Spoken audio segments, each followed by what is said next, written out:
C'est la frénésie pour tous les amateurs de romans policiers. La 15e édition de Quai du Polar s'ouvre demain à Lyon jusqu'à dimanche. 150 auteurs sont invités avec quelques têtes d'affiche comme le réalisateur américain Brian De Palma ou encore le romancier italien Roberto Saviano.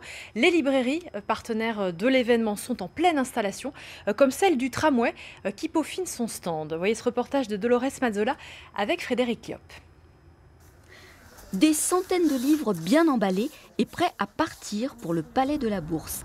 À la librairie du Tramway, on se prépare depuis des semaines pour le festival Quai du Polar.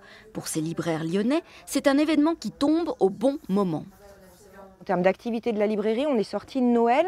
Le mois de janvier, c'est cette fameuse deuxième rentrée littéraire, donc on bosse un petit peu. Février, mars, avril, c'est des mois qui sont plus calmes en librairie. Donc c'est vrai que là, ça rebooste. Par contre, là, sacrément, ça rebooste l'économie du livre, en tout cas pour les libraires qui participent à Quai du Polar. Cette librairie de quartier généraliste participe depuis 2012 à ce rendez-vous incontournable. Toujours un peu de fébrilité, même si la mécanique est bien huilée. Début d'après-midi, les 87 cartons pleins à craquer sont arrivés à destination pour l'installation dans la salle de la Corbeille.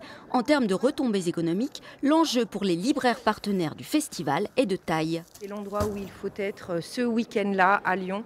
Parce que ça draine plus de 80 000 visiteurs sur 3 jours, parce que c'est là où vont se retrouver tous les plus grands écrivains de polar au monde. Et pour le Tramway, c'est 50% de son chiffre d'affaires mensuel moyen.